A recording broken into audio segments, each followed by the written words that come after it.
Do you enjoy content creation for your blog or your YouTube channel? Or do you desire to be a content creator, whether on TikTok or Instagram or long form content like here right now? Well, if that is you, but you keep putting it off because you're afraid to create content because of all of these different reasons that just keep stopping you, today's video is for you. I have 5 tips that I want to share with you, and they're more mindset type tips that are going to help you to fall in love with content creation. And a lot of these are actually what I did when I started this YouTube channel, which I have now grown to over 6,000 subscribers and a very, very successful Pinterest agency and membership. If I would have let any of these things stop me, I wouldn't have an income like what I have today. I wouldn't have that flexibility and that freedom. I also was able to allow my husband to quit his job and start going to college full time. Now, complete transparency, because that is who I am as a human.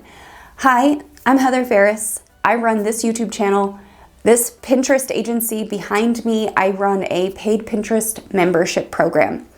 My husband is in the military. He still is in the US Air Force. He's a reservist right now.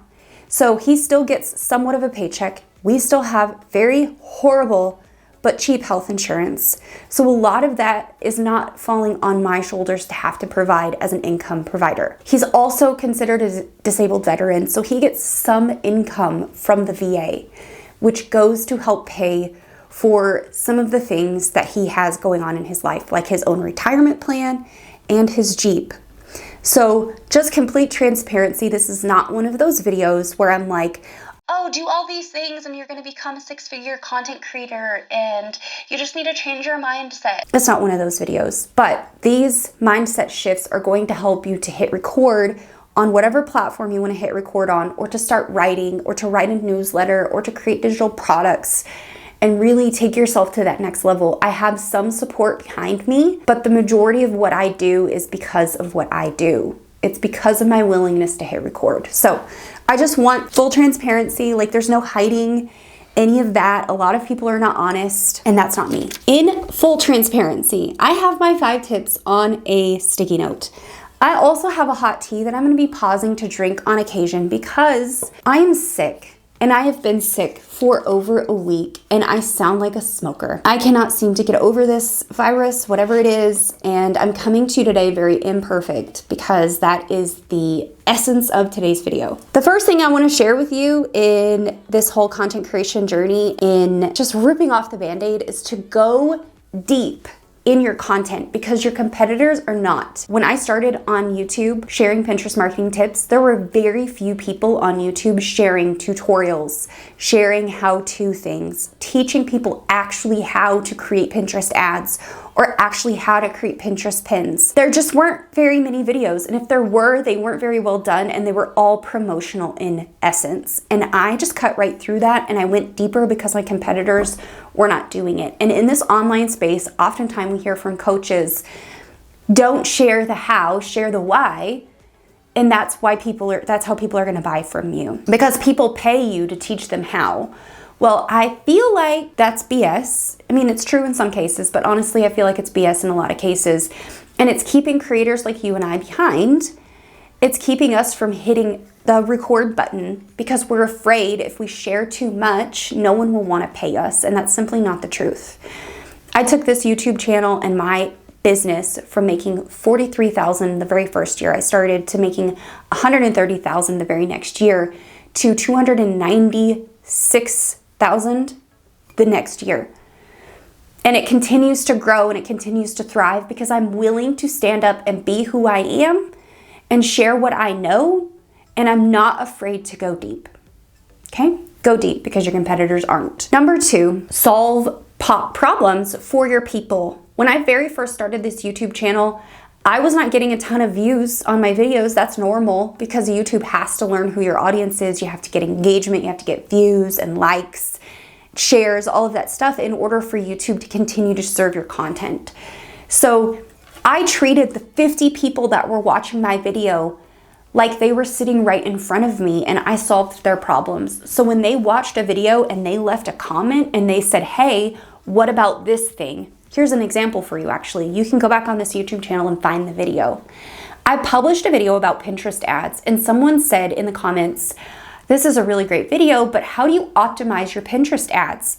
So the very next week, I created a YouTube video on how to optimize your Pinterest ads, which is a very relevant video even to this day.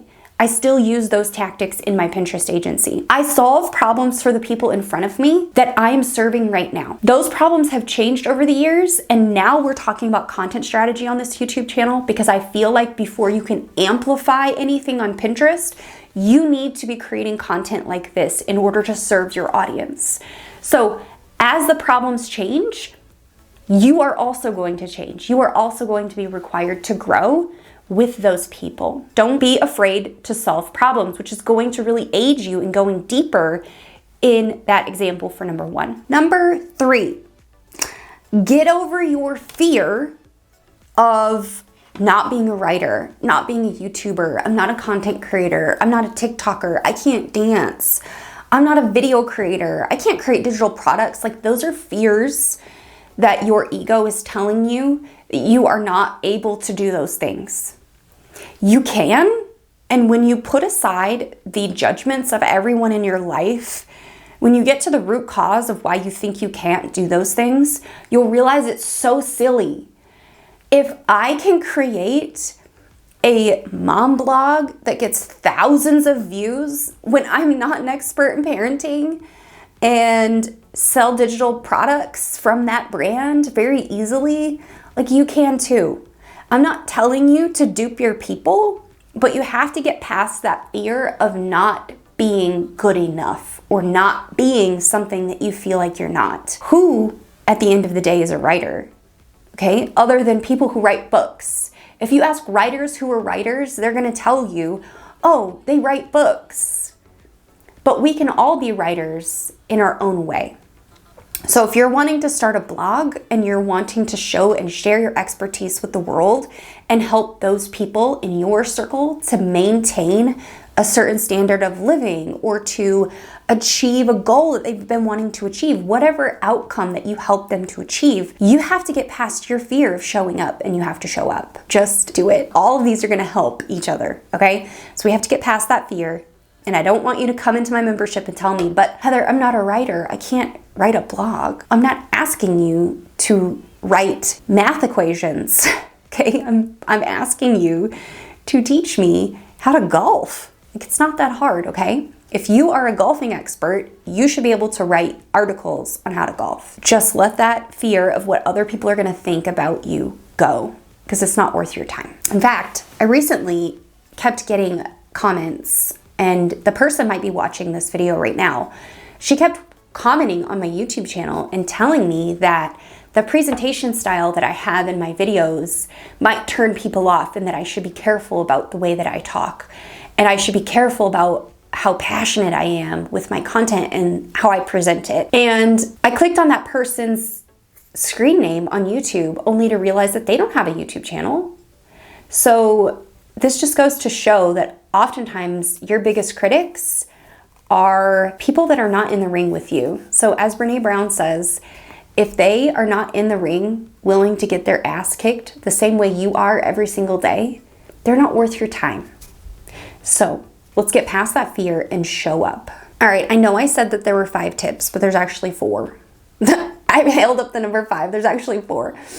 The 4th one is to stop worrying about content that might go out of date. I hear this a lot actually in my community, and I feel like this is a burden that you don't need to bear. If you create a YouTube video and in a year's time, people are still watching that YouTube video, but it's no longer relevant because something in it changed. The industry changed, the trend changed, it's outdated. Who cares? There are people on Facebook Marketplace purchasing iPads that are 10 years old and still using them to play Bluey for their kids because it still works, okay? Something about that content might be out of date, but the rest of it might still be relevant. There are still YouTube videos on this channel that people watch. There are updated versions. I have updated the end screens to be the new version. I pinned a comment to be the new version, but that's as much as I'm gonna do. Okay, so stop worrying so much about content that might go out of date and start worrying about serving your people right now. Because the people who come around, the people who watch your videos or read your blog posts are smart enough to know that that content might be out of date and they may need to search for a new one. So create a content system for yourself to be able to keep up with that content that might go out of date. Put a due date on it. This is something that I actually sell. I sell a content system in ClickUp where we manage my full content library, and I put due dates on those tasks to go back and update them, update affiliate links, update screenshots, update pricing in those posts to try and stem some of that issue with content being out of date. But I would not worry so much about content that might go out of date or things that might become old. Just hit record. So I know that this video is kind of a hard left turn away from the content that I normally create here on this channel about Pinterest marketing. If you are interested in Pinterest marketing tips, head on over here and watch this playlist. In the meantime, I'm gonna go and soak in this sultry, sexy smoker's voice with this peppermint tea, and I'll see you in one of those videos.